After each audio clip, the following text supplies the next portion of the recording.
Selamat datang di Audio Cerpen.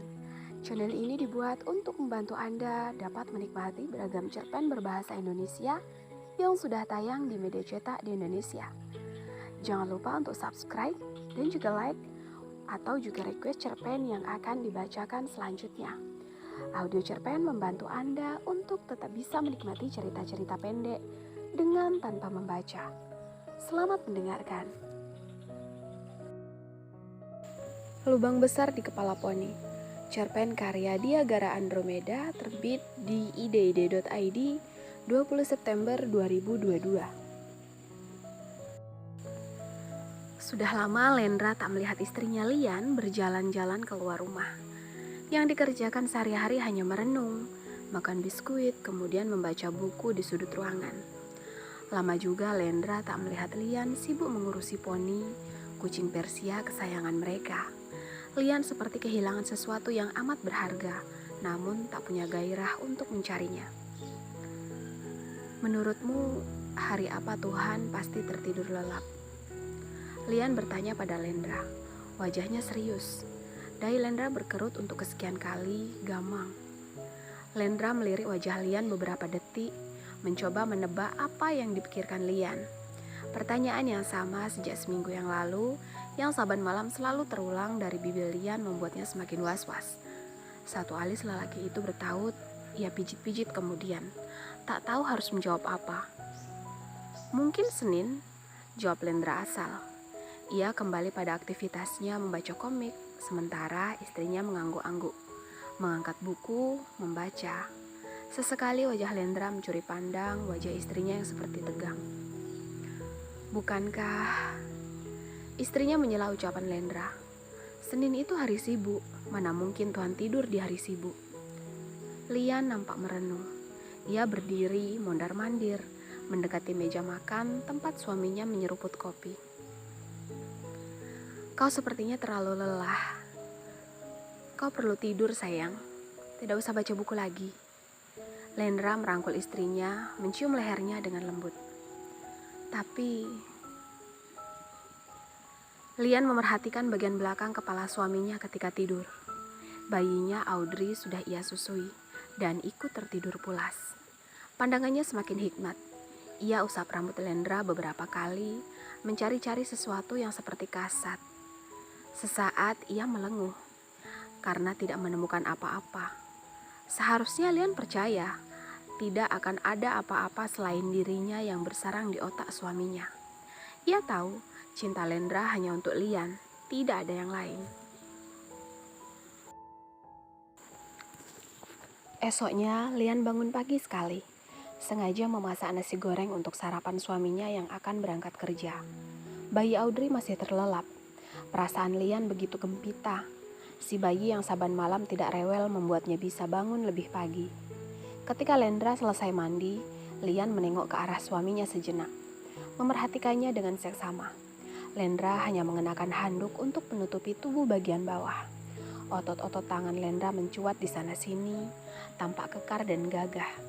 Pun bagian perutnya yang berlekuk-lekuk serupa binaragawan, membuat Lian sejenak teringat perkataan sahabat-sahabatnya dulu.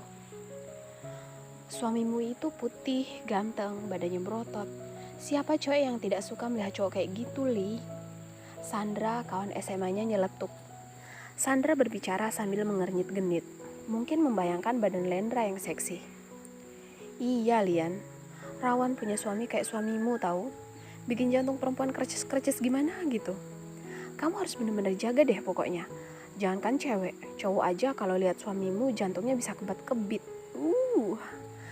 Alona, sahabat yang lain, yang kini menyahut, diiringi tawa tipis di ujung pipi kanannya yang lesu.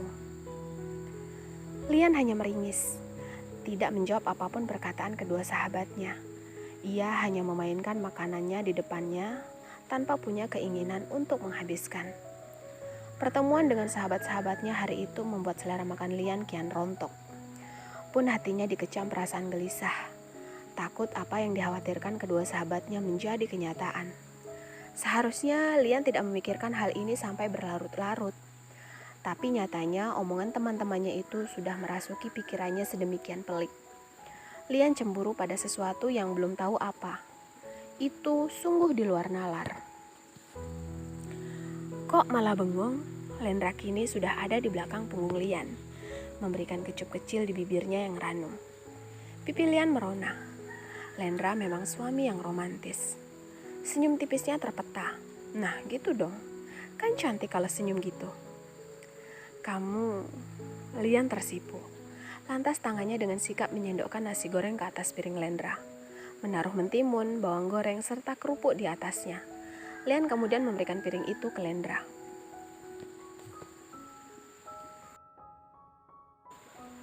Setelah Lendra berangkat kerja, Lian kembali memikirkan hari itu.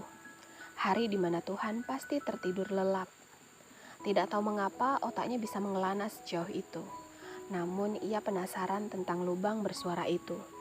Pun setelah seruan-seruan ejek tentang bunuh aku kalau kau bisa, yang menghantui kehidupannya setiap kali ia melihat lubang besar di kepala poni. Mendulang beragam stigma-stigma negatif dalam kesehariannya. Lontaran-lontaran Lendra yang tak acuh jika Lian menanyakan hal yang sama. Hatinya benar-benar dilanda gemuruh. Masyghul karena Lendra kerap tak sependapat. Jam 8 pagi, Lian melirik jendela. Ia menatap poni yang sedang membersihkan diri dengan menjilati seluruh tubuh. Poni yang dulu berburu lebat dan cantik, teman segala duka dan suka sejak ia menikah dengan suaminya beberapa bulan lalu. Namun, kini fisik poni telah berubah. Penyakit skabis menyerang beberapa bagian tubuh kucing itu dengan ganas sejak 1 minggu yang lalu. Melihat Lian tengah memperhatikannya, kucing itu balas melirik ke jendela. Lekas poni segera berhenti menjilati seluruh tubuhnya dan mendekat ke arah pintu. Mengeong keras sembari menatap mata Lian penuh manja. Lian salah tingkah, melengos menutup gorden cepat-cepat, berbalik arah, kemudian duduk di kursi tamu. Ingatan akan ucapan suaminya kembali mengudara. Kenapa sekarang kau membenci poni? Padahal dulu kau sangat menyayanginya. Apa kau jijik dengan skabis yang dideritanya? Kau sudah putus asa, lantas kau ingin membunuhnya. Lendra bertutur dengan rentetan kalimat menyudutkan.